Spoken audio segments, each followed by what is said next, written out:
Saturday, May the 25th, 1968. Visitors to our synagogue who are unacquainted with our ways sometimes find a discrepancy between our theory and our practice. You are religious humanists, they say, and you understand by God a process and not a supreme personal being.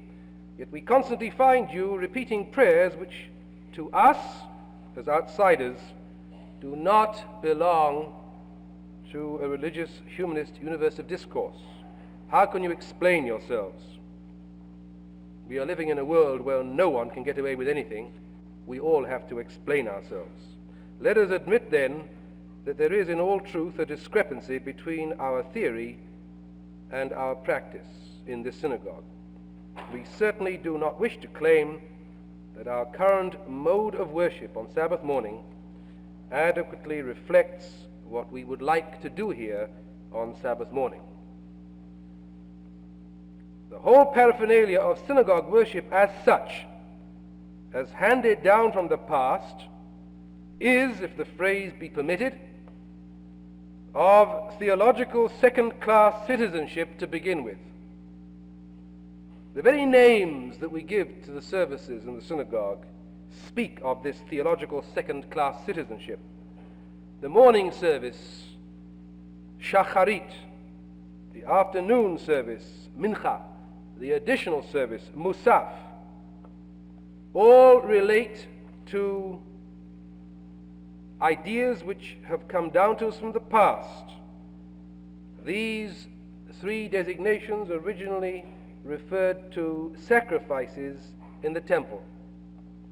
And the orders of service which we have in synagogues today, including our own Reconstructionist synagogue, were originally sacrifice surrogates. They were meant to substitute for the traditional pattern of sacrifice in the temple after its destruction in the year 70. In other words, we couldn't offer up a morning sacrifice anymore after the temple was destroyed, so we davened a morning sacrifice. In the words of the prophet Hosea, we sacrificed to God words instead of bullocks. And we couldn't have a sacrificial additional service on Shabbat or on the festivals, so we offered God a musaf, an additional sacrifice of words and not blood, less messy anyway. Now, how can one seriously expect a mode of worship which to start with was itself a substitute for another mode of worship, to be able to cope with the needs of a generation removed in spirit both from the temple and from the substitute temple worship patterns? Now, actually, we Reconstructionists laid ourselves wide open to this charge the moment we reconstructed our prayer book. For the prayer book, being merely a concretization of the sacrifice substitute, is itself out of tune with the spirit of the age. To reconstruct a prayer book is, to some degree at least, to endorse the format of the prayer book, with all that this implies. And the spirit of the age, if we intuit it correctly, is against all kind of format, certainly against all formal, fixed, stereotyped kinds of worship. Seems to offend modern spiritual susceptibilities. And some people coming to the Reconstructionist synagogue, I don't know what they expect to find. I hope it's not the sermon. Sorry. Don't know what they expect to find: dancing or silent meditation or a changing program every single week. But certainly the presence of a hard-back prayer book seems to be, to some people, especially the young, offensive. Now,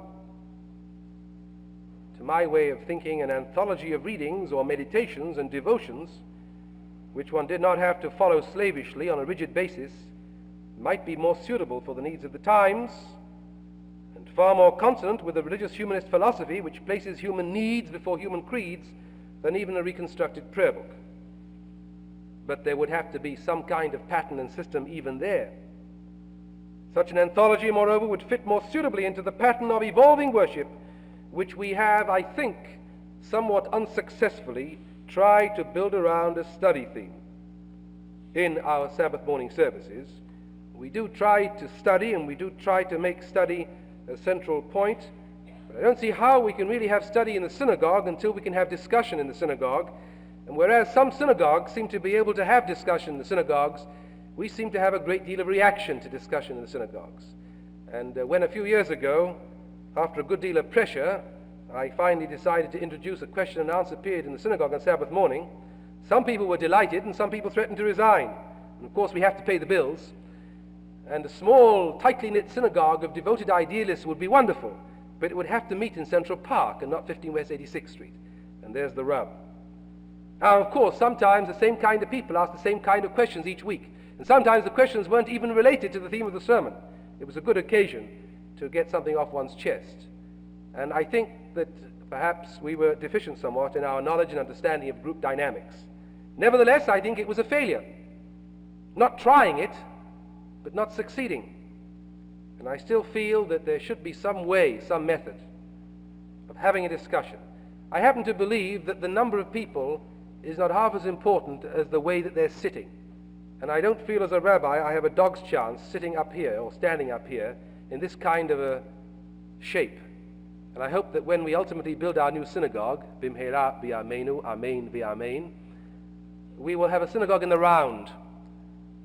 And a synagogue shaped in such a way that the architect will realize that one of the first needs of the building is to express a sense of community, and that in terms of acoustics and everything else, we'll be able to discuss.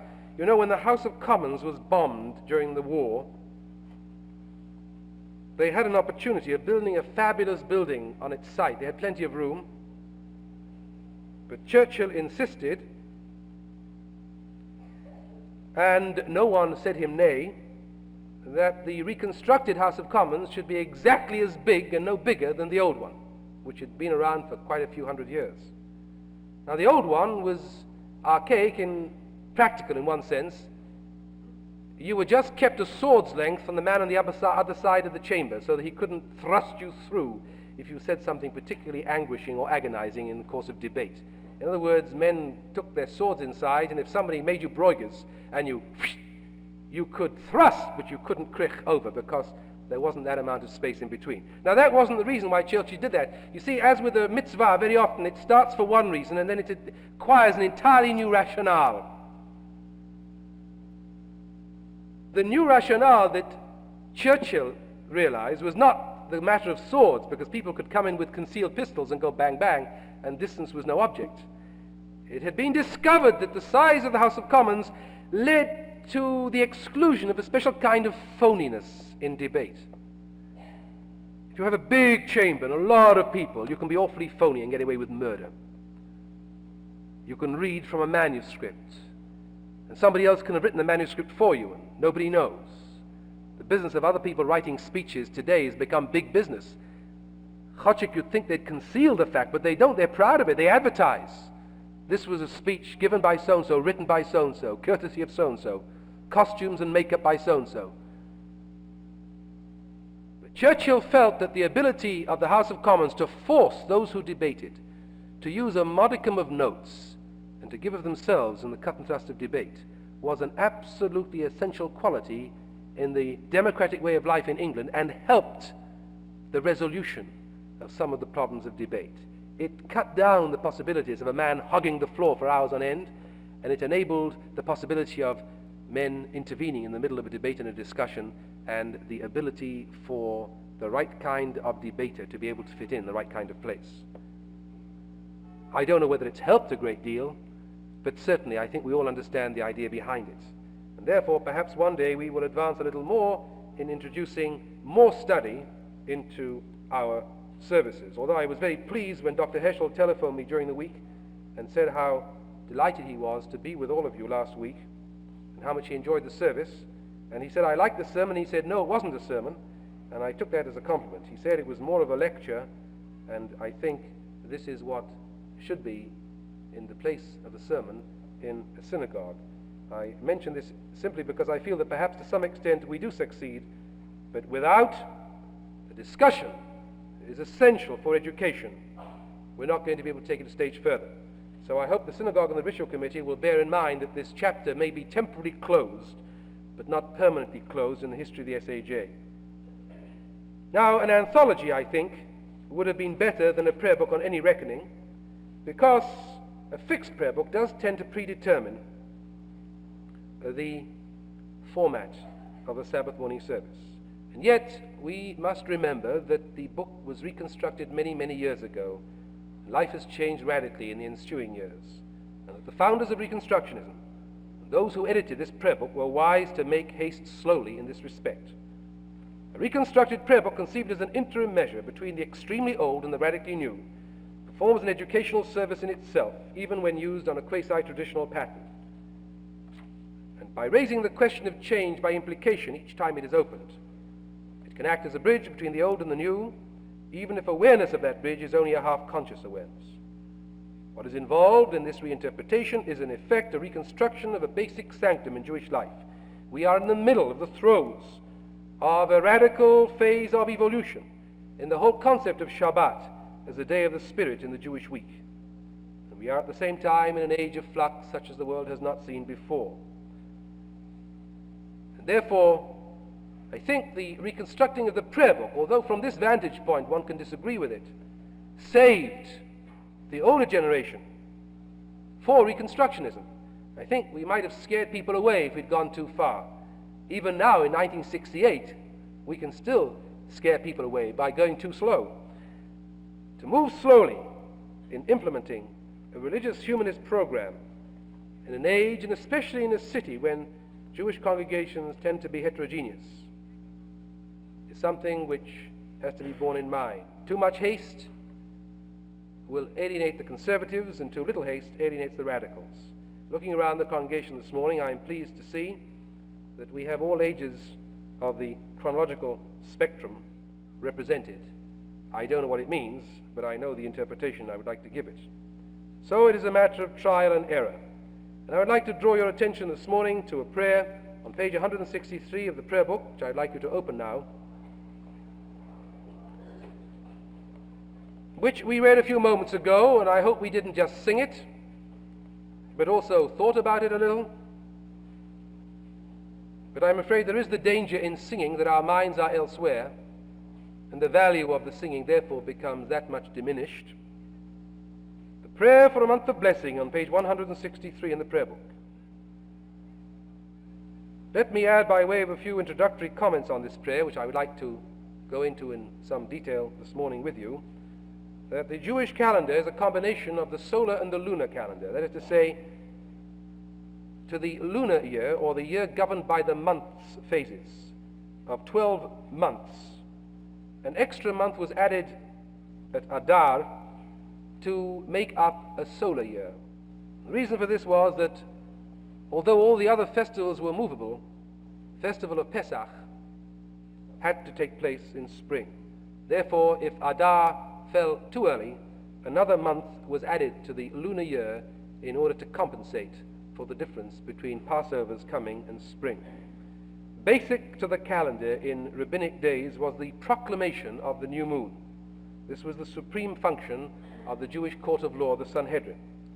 First, this was done by exact observation. Two witnesses who actually saw the new moon would rush as quickly as they could to Jerusalem. The announcement had to take place in Jerusalem, and when they had been examined, the court in Jerusalem would then announce, "It is new moon." Later, the day was fixed by astronomical calculation, by rules that remained the secret of the patriarchate, or the leaders of the Jewish people in the early centuries of the Common Era. In the 4th century, these rules were published, but they were so complicated that it was still necessary to inform the masses. And originally, all that was done was that central part that we heard this morning, which the choir repeated. The new moon would take place on such a day and such a time, and that was it. About 200 years ago, What we regard as the bulk of the prayer, the Yehi Ratzon, may it be thy will, was added in some editions of Ashkenazi prayer books. This Yehi Ratzon, this prayer, may it be thy will, etc., actually began almost 2,000 years ago, actually less than that, in the third post-Christian century. It was the private creation of a man by the name of Rav, famous Talmudical scholar, which he would recite after the Amidah each day privately, and it was accepted by the Jewish people. So actually the ceremony of the blessing of the new moon in the way we have it today is one of the youngest traditions that we have, younger even than Bar Mitzvah, and that's not very old. Now the very presence of this prayer in our Reconstructionist prayer book lays us open to criticism. There is a gap between theory and practice in our religious humanism. But in the first place, it is a petitionary prayer. It asks God quite specifically for a series of favors. It asks for welfare, for blessing, for long life, for a life of peace, for sustenance, and for bodily vigor. And the fact that some of these favors are highly spiritual does not detract from the petitionary quality of the prayer. If God is a man, a supreme personal being who is omnipotent, it makes just as much sense to ask him for a calm disposition, if one is not so psychologically inclined, as to ask him for a Cadillac. Indeed, we may presume that even under supernaturalism, the latter may be more easily arranged. If God is conceived, however, as a force, as a process, then petitionary prayer for either a calm disposition or a Cadillac makes no sense whatsoever. There are perfectly normal scientific procedures for achieving both. These procedures, in terms of religious humanism, do not include petitionary prayer. They involve a functional approach to the problem, not an ideational one. Certainly, we may aspire towards a calm disposition and a Cadillac, but not seriously petition for them. Secondly, the petitionary quality of the second paragraph in the prayer violates more than by petitioning in the eyes of our critics. We have there the phrase, V'kabeitz nidachenu, a prayer that God should gather together our homeless, as the translation puts it. Now, the whole concept of kibbutz galuyot, the idea that one day God will gather his exiled people from the four corners of the earth and restore them to Zion, is the traditional pre-modern Jewish idea of the Jewish people. In terms of this idea, ultra-Orthodox Jews have opposed and still oppose Zionism on the grounds that only God and not man will do the gathering of the Jews into the Promised Land. Now, according to recent estimates, there are approximately 13 million Jews in the world. And so even if the land of Israel were to be turned into a Middle Eastern Manhattan, it is unlikely that all the Jewish people, that 13 million Jews, could be gathered into Eretz Israel. This merely underlines the fact that both these petitionary prayers come down to us from a pre-modern universe of discourse. The idea that the Jews are a nation in exile is utterly pre-modern, and yet this idea is in the prayer, that God should redeem us and gather the homeless of our people from the four corners of the earth. The idea that the Jews are a nation in exile is not a contemporary idea. The fact that the English translation says, gather the homeless of our people, is not entirely on the level. Can't take it too seriously. It looks, as it stands, that we are only praying not for the Jews living in New York State or in California, but for the refugees, the Jews in Russia, the Jews in Tunis, the Jews in Morocco. But this is a piece of liturgical legerdemain, because nidachenu does not mean the homeless of our people in that sense. It means rather our homeless people. That is to say, the ones doing the praying. And yet Jews who live in America do not regard themselves as homeless people. At least I don't think they do. They regard themselves as citizens of this country and as Jews. Now, of course, because we translate that phrase in that way, our critics can then argue, and they often do, that if nidachenu can mean homeless in the sense of refugees, and not the scattered Jewish people, including the Jews who live in Manhattan, then asher bachabanu can also mean who has brought us near to his service, whereas classically it refers to the exclusive concept of the chosen people. We cannot really have our matzah and also eat it. And the rest of the prayer continues the petitionary quality of the first paragraphs. Now, there is no need, of course, to refer to another criticism which might be made, which would be pikayun, that the idea of the four corners of the earth has primitive cosmological overtones. I think more important is a criticism which applies not just to Reconstructionist Jews, but to any synagogue where this prayer is recited. For Rosh Chodesh is virtually meaningless in modern Jewish life. And we let ourselves get away with this by repeating the prayer month after month without even thinking about the words. We sing, we roll our eyes, and we're not even conscious of what we're doing. And whilst that may be excusable in some places, I think it's most inexcusable here. So every time we have to give ourselves a little pinch, not too hard, just to wake us up and to realize that either we should have some idea or understanding what this prayer is doing in the prayer book, or reject it. Even for the most ultra-Orthodox Jews who ignore the challenge of modernism altogether, I cannot believe, from what I know, that Rosh Chodesh is any more than an occasion for reciting Hallel and Ya'aleh v'Yavo. One of the most exciting things that ever happened in synagogue when I was a child was when the cantor forgot to recite Ya'aleh v'Yavo. There was a big fat man who sat in the front row, and he'd just wait like this on Rosh Chodesh. And as soon as the cantor slipped up, as he was bound to do, after all said and done, every now and again, you can't avoid it, this man would jump up and bang on the seat, Ya'aleh v'Yavo! It was a great day. It was like being at Aqueduct at the start.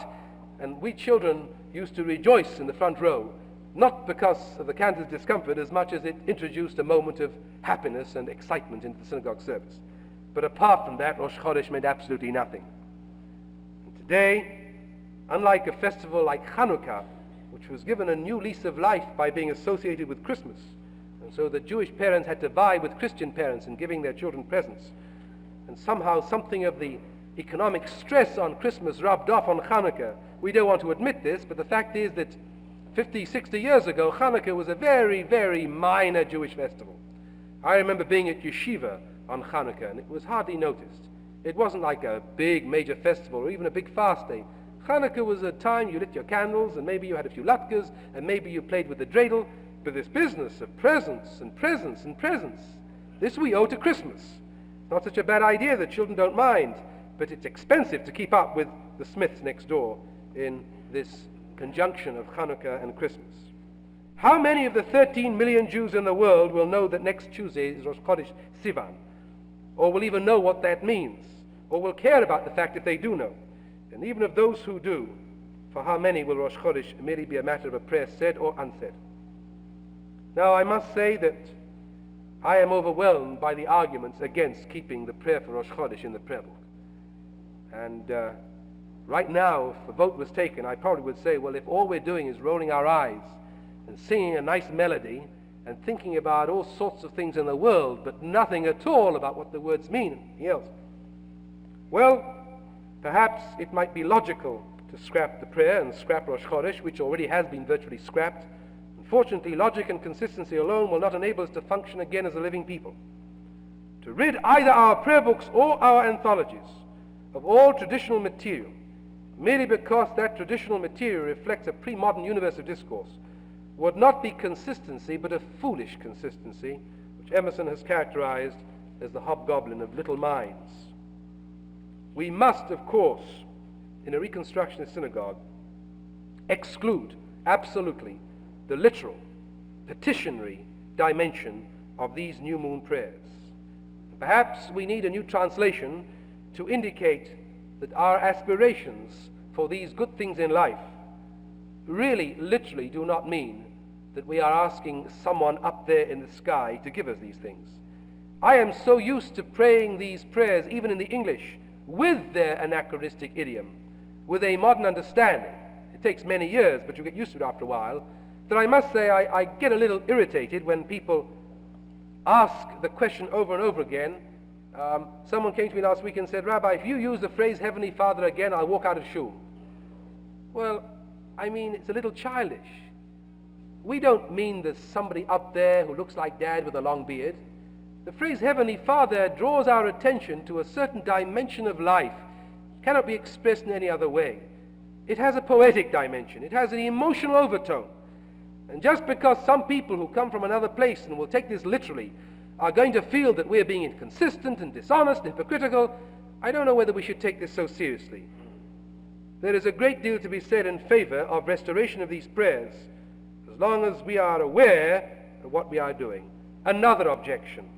A spade is a spade, my hypothetical critic says. How am I, a man who has just walked into your synagogue this morning, a complete stranger, How am I supposed to know that you Reconstructionists, when you use what seems to me like a straight petitionary prayer, you are thinking of everything but the literal meaning of the prayer? How does one qualify to have this sixth sense? Well, we would like to think that even our acquaintances and visitors could draw this distinction on some level. After all, one does not reject post-Copernican astronomy merely by speaking of the sun rising and the sun setting. Perhaps an idea would be, when we ultimately reconstruct again our prayer book, or hopefully reconstruct or rewrite an anthology which can be used more flexibly in the synagogue on Sabbath mornings, we should follow the custom of the Rainbow Bible and print those sections of our prayer book which we do not intend to be taken absolutely literally in a different type or a different color from the rest. Perhaps those English prayers, which are quotation prayers, should be printed in Gothic English, and only genuine, contemporary, modern, and relevant English humanistic prayer, such as the magnificent meditation before the Shema, and God, the life of nature, and God reveals himself as Redeemer in our Reconstructionist prayer book, should be put in modern English type. In different print would be the prayers to be taken non-literally. Well, perhaps we apologize to our visitors a little too much. For if, as a former Englishman, I had gone to a ball game, or you as Americans had gone to a cricket match, you would be out of place to complain that the meaning of the game escapes you, and that the finer points are not available to you. If you want to know what a cricket match is, if you are an American, or a ball game, if you are an Englishman, you have a responsibility not just to remain a mere passive spectator, but an obligation to pick up a little prior information yourself. We don't go to see King Lear, or even to listen to Beethoven absolutely cold. You have to have a certain amount of a cultural background. Surely we ought to be able to expect the average intelligent visitor who lives in this wonderful space age to be able to discount at least the obvious literal meaning of petitionary prayers, and to temper somewhat his criticism of the disparity between theory and practice in our Reconstructionist synagogue. And for the rest, in those parts of our service where we devote ourselves to education, such as the sermon, we constantly try to spell out wherein prayers such as those for the new moon can function in ways far more meaningful than the merely petitionary. And I would like to draw your attention this morning to two aspects of what the prayer for the new moon can do for us today. In the first place, even though we're not conscious of it when we say it, but if we tried a little harder we might be, it reminds us that the most important of all Jewish sancta still remains the Jewish calendar, that it is in the month-by-month and week-by-week celebration of Sabbaths and festivals that the Jew is able to come alive as a Jew. Without the Jewish calendar, the Jewish home ceases to exist, and Jewish life simply becomes secularist and ultimately meaningless.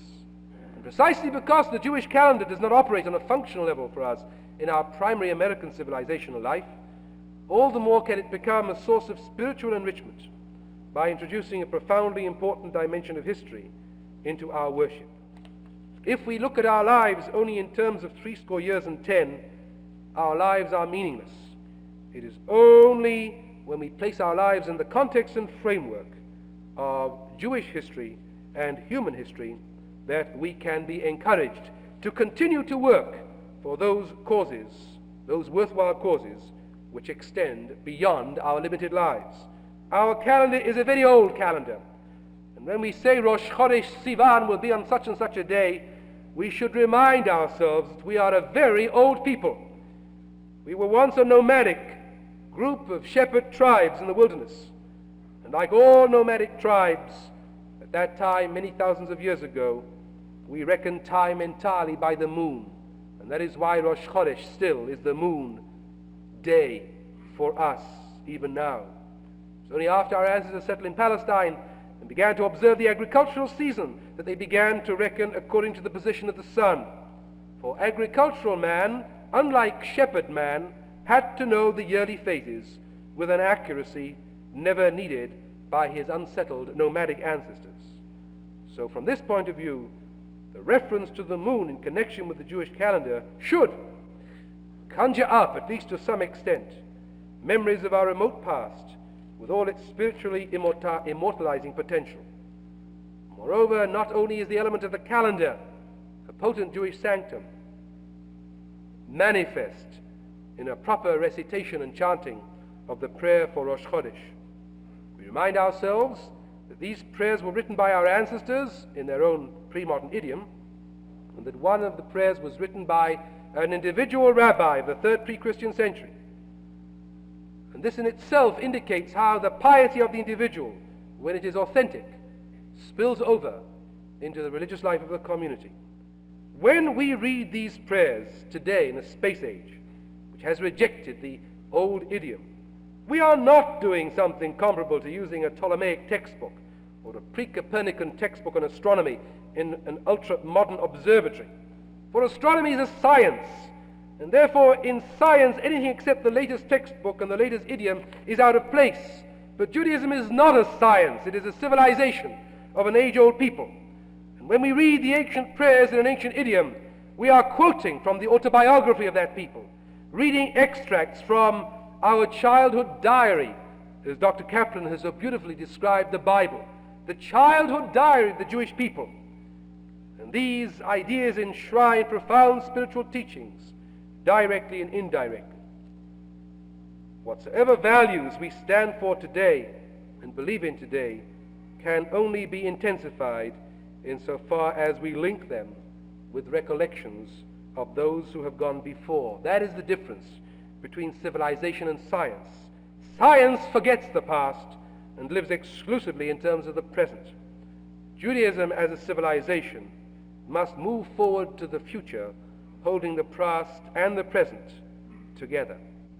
In our gradual evolution towards a reconstruction of the Sabbath in the modern world, in our hopes that the Sabbath will once again function for us as it did for our forebears, sometimes we shall read and sometimes we shall sing. Sometimes we shall study and sometimes we shall quote. Hopefully one day in this synagogue we shall also discuss and have a question and answer period in the synagogue auditorium. Cannot determine right now the exact blending of all these elements. Cannot be determined a priori. We have a different kind of a synagogue here and we cater for a different kind of people. I've been reading in recent months some experiments which took place in a congregation in the Midwest. I was puzzled how the congregation could move ahead so rapidly in so many areas, until I realized, when I met someone who belonged to that congregation, that it was an entirely homogeneous congregation. Everybody earned approximately the same kind of money. Everybody lived in almost exactly the same kind of split-level house. Everybody had been to almost exactly the same kind of university. And everybody's children looked almost exactly the same and had the same aspirations.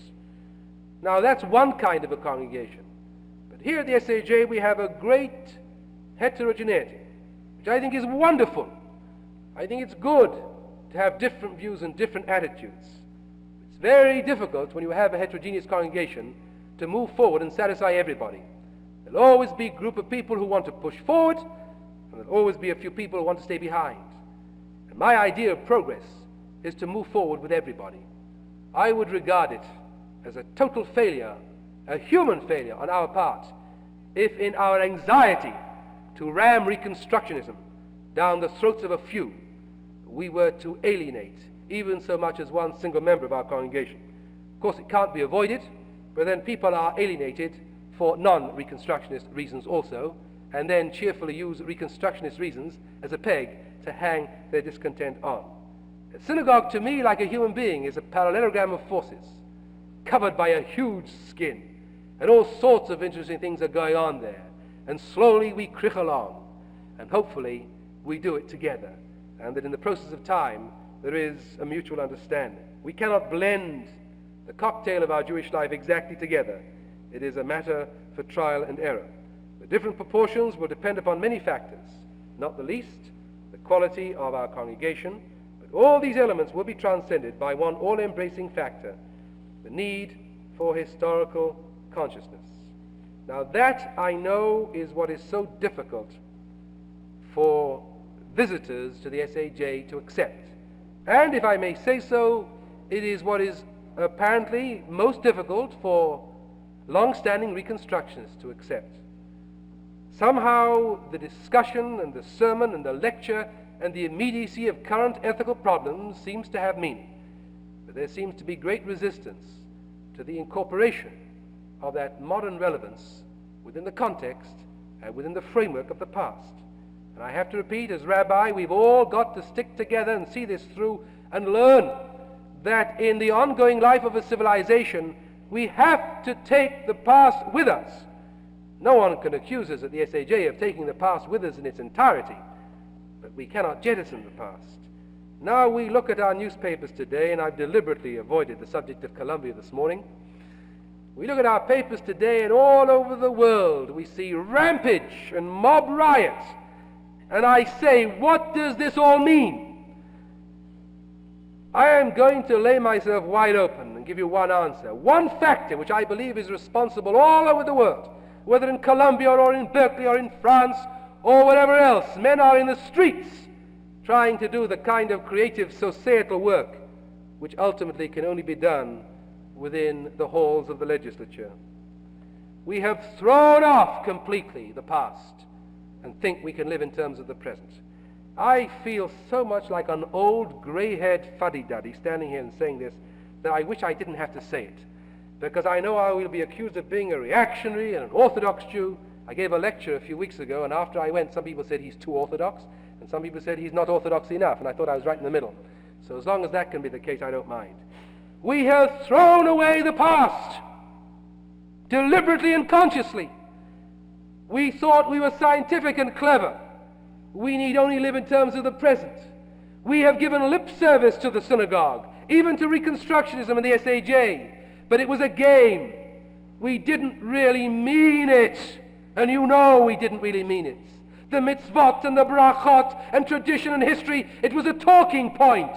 We talked ourselves silly in terms of ideas, but in terms of Jewish life being rooted in the past, this was unimportant. In our own synagogue, not to mention our own domestic hearts, we have failed and betrayed the past.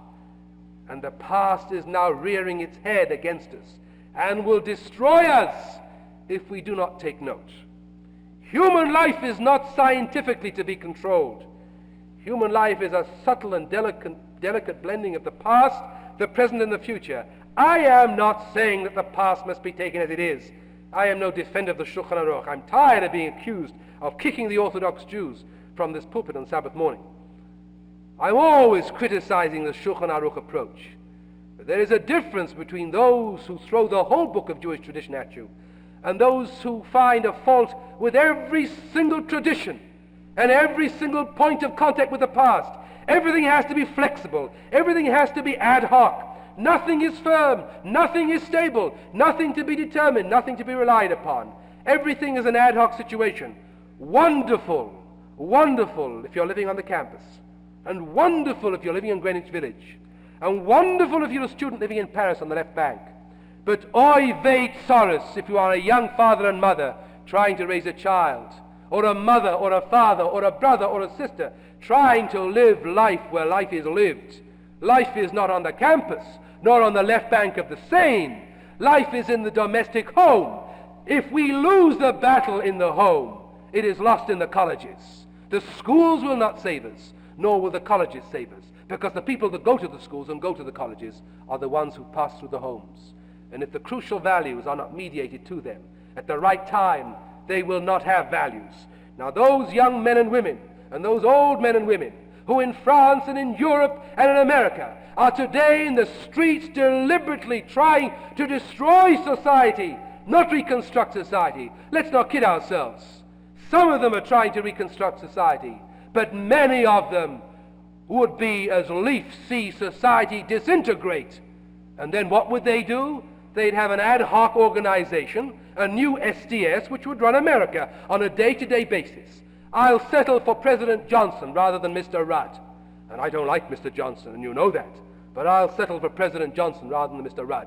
Because I think I have more chance of getting through to President Johnson than I have to getting through to that young man, who in my opinion is a destroyer. And those of his ilk are likewise destroyers.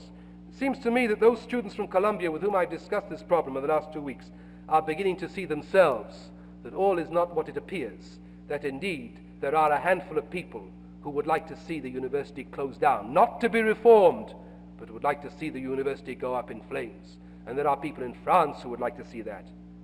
And our only salvation is painfully and slowly to try to utilize those frail institutions which have come down to us from the past, which in their modest longevity at least have the possibility of giving us more succor than can be found in the strength of one generation, past, present, and future cooperating together.